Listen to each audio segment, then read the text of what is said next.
बच्चों ये सवाल पैराबोला और एओडी का मिक्स सवाल है। क्या इसे हम वेक्टर के कॉन्सेप्ट से कर सकते हैं? बिल्कुल, डिपेंड करेगा सवाल क्या है। तो आओ जरा देखते हैं क्वेश्चन में क्या पूछा गया है और क्या हम कर सकते हैं। Let's see, let S be the focus of this parabola. ये पैराबोला का मैंने फोकस लिख दिया 1,0 and A point P is moving on this curve such that इस पी पॉइंट इस कर्व पे मूव कर रहा है इस तरीके से कि sir abscissa of this is increasing at the rate of 4 unit per second. इस पॉइंट का एब्सिसा, चलो पैरामेट्रिक फॉर्म में इसके कोऑर्डिनेट को एज्यूम कर लेते हैं। तो ये हुआ ए टी स्क्वायर, ए की वैल्यू 1 तो टी स्क्वायर, 2at, ए की वैल्यू 1 तो ये बना 2t। क्लियर है? तो पी पॉइंट का कोऑर्डिनेट मिला। Then rate of increase of projection of SP, SP का जो प्रोजेक्शन होगा, एक काम करते हैं एसपी वेक्टर एज्यूम कर लेते हैं।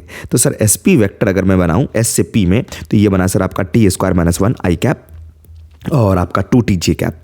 This is 2t J cap.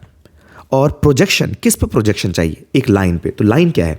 x plus Y equals to 1। अच्छा, अगर x plus Y equals to n वाली लाइन अगर गिवन है हमारे पास में, इक्वल्स टू 1 वाली लाइन है, तो ये यहां से पास कर रहा है। ठीक है, एक काम कर लो सर, ये वाला पॉइंट तो 1,0 है और ये वाला पॉइंट कितना है 0,1। एक बात बताओ, s और इस लाइन का नाम, चलो इस पॉइंट का नाम कुछ रख लेते हैं पी क्यू, मान लो q मान लेते हैं। तो जो एस क्यू एक वेक्टर बना दो, क्योंकि इनका प्रोजेक्शन चाहिए एस पी का।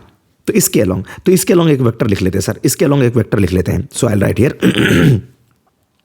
कि S Q vector is S से क्यू की तरफ जा रहे हैं, तो क्या लिखा जाए बताओ जरा?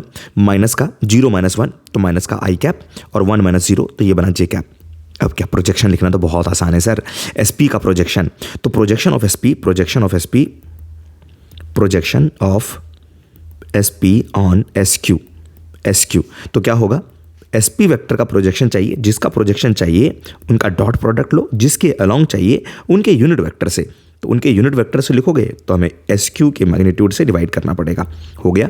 तो चलो जरा एसपी वेक्टर लिखते हैं। एसपी वेक्टर हमारे पास में है, this is T square minus का 1 आई कैप प्लस का 2t जे कैप और एस क्यू वेक्टर, तो एस क्यू वेक्टर हमने लिखा माइनस आई प्लस जे कैप और इसका मैग्नीट्यूड तो √2 के इक्वल में है। और बच्चों इसका डॉट प्रोडक्ट लेते हैं, तो आई डॉट आई अगर मैं लिखूंगा so this will be 1 minus का टी स्क्वायर और ये बना आपका 2t, right? So this is very simple here, minus T square plus 2t plus 1 divide by √t। Now let's say this is projection is L। बच्चों मुझे चाहिए इसका rate of change. अगर मैं रेट ऑफ चेंज के बारे में बात करूंगा, it means dl upon dt। इसे डिफरेंशिएट करते हैं। क्या होगा डिफरेंशिएशन? Very simple. अच्छा, ये माइनस साइन यहीं पे है, ठीक है, तो this will be minus 2t plus का 2। सही है सर? और हाँ, इसके साथ में हमें लिखना पड़ेगा dt। अरे हमें इसे कुछ और एज्यूम करना चाहिए था, क्योंकि t के रिस्पेक्ट में डिफरेंशिएट करते हैं। तो बच्चों इसको कैपिटल T कह देते हैं यार, इसे कैपिटल T कह दो, ज़्यादा सही रहेगा हमारे लिए। कैपिटल T अगर लिखेंगे it will be better to write, ठीक है, दिस इज टी स्क्वायर और यहां पर बना t, राइट सर? तो दिस इज टी स्क्वायर और यहां पर बना t और ये बना t, ठीक है। अब इनका डिफरेंशिएशन करते हैं t के रिस्पेक्ट में, this is dt by dt। Clear है? अब बताओ जरा ये dt बाई dt कहां से लाओगे, है ना? तो इसे फाइंड आउट करने के लिए क्या हमारे पास में एक इन्फॉर्मेशन है क्या? हाँ सर, dx बाई dt।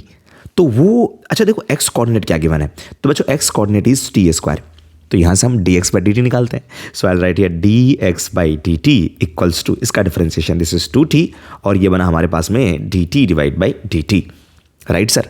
अब बताओ जरा, इसकी वैल्यू तो 4 गिवन है, this is 4 equals to 2t और ये बना dt डिवाइड बाई dt।